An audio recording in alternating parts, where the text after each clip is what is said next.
Mungkin kita sering mendengar berbagai macam berita mengenai kelapa sawit di Indonesia, seperti ekspor sawit atau mungkin naiknya harga TBS sawit. Namun, apa sih sawit itu?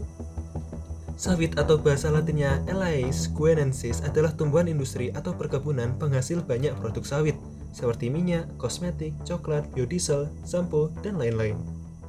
Persebaran sawit sendiri berada di daerah tropis dengan letak astronomis 23,5 LU dan 2,5 LS, dengan daerah persebaran di Indonesia yang didominasi di wilayah Sumatera dan Kalimantan. Sawit tumbuh baik dengan topografi 500 meter di atas permukaan laut, dengan suhu rata-rata 25-33 derajat Celcius. Luas perkebunan sawit di Indonesia sendiri telah mengalami peningkatan pesat, yaitu lebih dari 94,02% dari tahun 1980 hingga 2019 lalu. Yang mana sekarang, luas perkebunan kelapa sawit Indonesia mencapai 16.381 juta hektar. Luas perkebunan itu bahkan lebih luas daripada Jawa, Bali, dan Madura digabung. Dengan lahan seluas itu, pastinya berdampak bagi perekonomian Indonesia. Yang pada tahun 2020, Indonesia menjadi eksportir terbesar di dunia dengan 37,3 ton yang mana menopang 54% sawit dunia.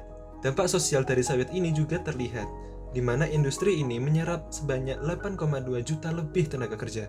Namun, dari semua hal manis tetap ada yang namanya gula pahit.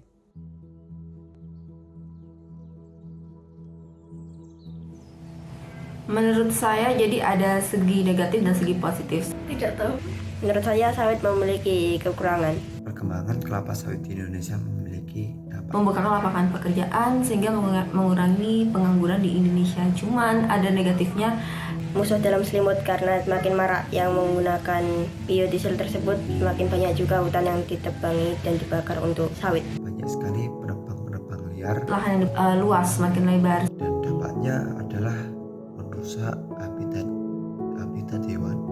Tidak hanya itu, Konflik lahan dengan pemilik dengan masyarakat yang ada di daerah tersebut. Yang memiliki perkebunan sawit sudah berusaha mengurangi efeknya dengan membuat biodiesel antara yang campuran dari bensin dan sawit.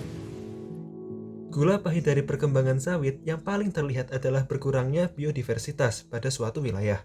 Dengan menanam satu tanaman yang sama di wilayah skala besar, ini sama halnya mengurangi keanekaragaman spesies di wilayah itu. Dengan membuka lahan yang luas, maka perlu mengalihfungsikan sebagian hutan, yang mana karbon yang disita tumbuhan akan kembali ke atmosfer. Memang ada beberapa galet dalam mekanisme pengelolaan perkebunan sawit di Indonesia, contohnya legalitas lahan.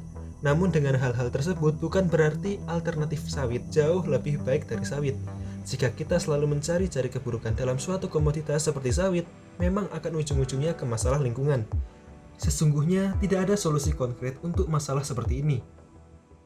Tinggal bagaimana kita menyikapinya.